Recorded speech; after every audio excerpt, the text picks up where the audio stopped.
Hello ladies and gentlemen, welcome back to Watch Addiction Watch Reviews. Today in front of you is the D1 Milano Subacqueo. Now this is their newest watch. It's actually a dive watch with a good water resistant rating, a screw down inner rotating bezel, and just something very different from D1 Milano. They usually produce their slim line, kind of slim, kind of gentle, Gerald Gent-ish kind of design. But this one's really cool. It's actually a dive watch on a nice rubber band, and we're going to take a look at it together today. I will drop a link to their website in the description below so you can check them out after this video if you enjoyed it. Now, let's take a look at the box. So the box is pretty simple. It's definitely a decent box. It's a hard cardboard. Inside you do get your user guide and I believe a warranty. And yeah, it's pretty simple. That's pretty much it. Now on my wrist today is the Oceanica Barracuda. This is a watch that's currently live on Kickstarter, and these are about 200 and I believe they're 200 and I have bad memory, don't I? $225 shipped. This one is live on Kickstarter. Like I said, I did do the full review on this, and this is just a prototype, but definitely a fun watch to wear in the summer. So that out of the way, that's what's on my wrist. Let's get back to the new D1 Milano. Now starting with price and getting that right out of the way, the price for this watch from D1 Milano is $565 US. Some might say it's high, some might say it's a decent price, but there are some discounts. They do offer sales and such if you do sign up for their newsletter, and they do have some sales, so definitely watch out for that. It is a very well-made watch, a heavy piece of metal here, and I think it's a very well-made watch. When you look at it and you really have it in hand, you really have to have this one in hand to appreciate the actual quality of it. We have a 43.5 millimeter diameter, so it's a little bigger than your average watch, but it has that nice kind of lugless design, so it doesn't really wear it too big. In terms of case thickness, we're looking at 13.85 millimeters. It comes on a nice silicone band, which you can adjust yourself by cutting it.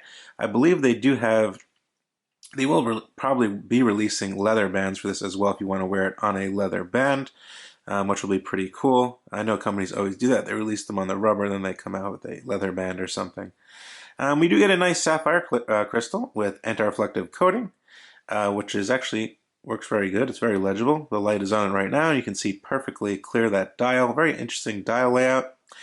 Quite simple, very aquatic themed. Obviously, this is a dive watch. We do have 30 ATMs, or 300 meters of water resistance, and it is stated right there, as you can see, in red, which is very small. You can really read that right there, right below Subacqueo. So the dial itself is a deep blue, as you can see, kind of like a dark navy blue. We have red accents on the inner rotating bezel, which works very nicely. These crowns are really excellent, I have noticed. Anyway, yeah, pretty much, yeah, let's take a look at it. What's inside of it? Well, it's automatic, right? We're using the NH35 in this one, and that's an automatic caliber produced by Seiko. It has a quick set date over here. They did match the date window, which I do appreciate. The hands themselves, you can see nice paddle style hands filled with Loom. We have some nice superluminova on this dial here. The inner rotating bezel is not loomed, but all these markers, which are circular at the 12, 3, 6, and 9, which is pretty cool. They have a double circle and then standard circles. I think it's a neat design. I haven't really seen that before from another brand. A nice light blue sweeping seconds hand with a loomed lollipop. I thought that was a nice touch. Just a lot of different things going on in the dial. It really pops. The crowns are very unique as well, as you can see here, and they are signed as well, if you can see that.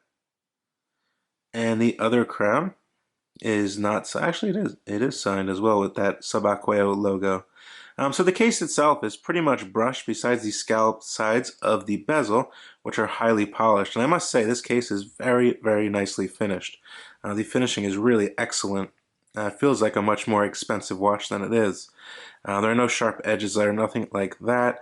Everything is really crisp, and as you can see, there's some slight chamfering polished over here on the side of the lugs, which is pretty cool.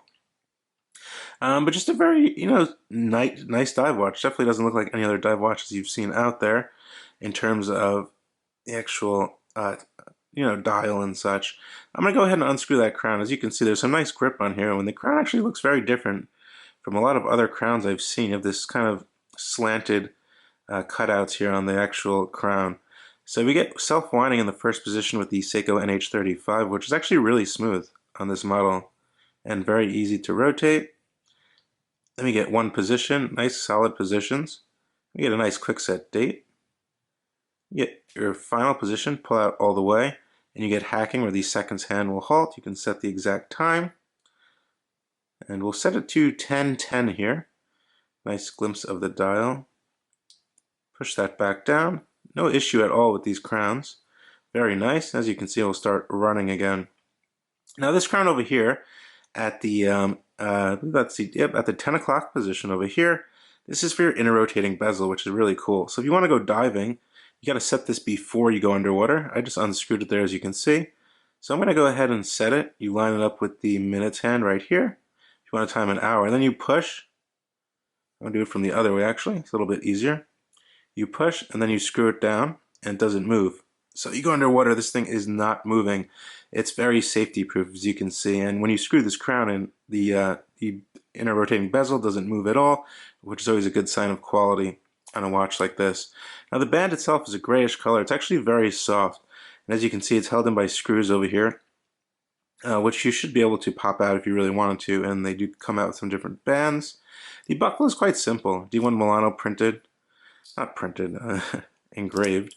Then you have a 2-button that opens up to a milled clasp here. Very simple, but I think it gets the job done. You know, it's small, it keeps out of the way. You have 3 micro adjustments here.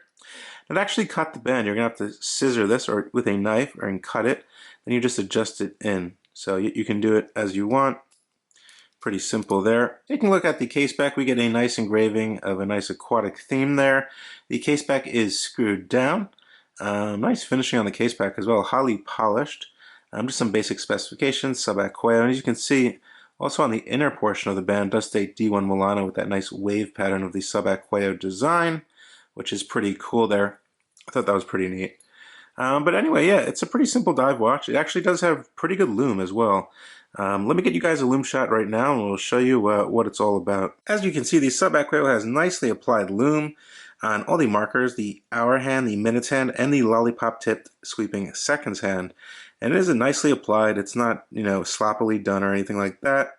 And it does last a pretty long time. If you had a 6.5-inch wrist like me, that's how it would look on your wrist across. As you can see here, it does fit nicely across. It really hugs the wrist very nicely.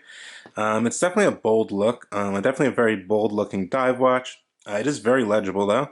I like the dial design, and you definitely can read that inner rotating bezel with ease. And I think it's a nice design. I'm really digging it. Now, what do I like? What don't I like about it? I think the design is very nice. I think they did a great job on the dial. The case finishing is excellent. The case cut is excellent. As you can see, that nice brush up and down finishing on this bezel here. And the top of the case is near perfect. It's like almost basically like a luxury watch. It's actually really, really good, and I was quite surprised by that. On the sides of the case as well. It's a very well-made watch. It does have some nice weight to it as well. Yeah, so I guess you get what you pay for it. I mean, it's a little bit more expensive than your average dive watch with an NH35. Well, I shouldn't really say that. I mean, there are a bunch of other brands with this NH35 divers just with the same price.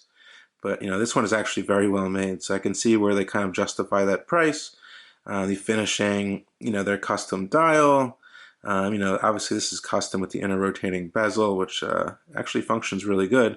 A lot of the inner rotating bezels have a lot of issues with wobbles and such, so they definitely executed it very nicely. But let me know what you guys think. There were no quality control issues or anything like that on my end.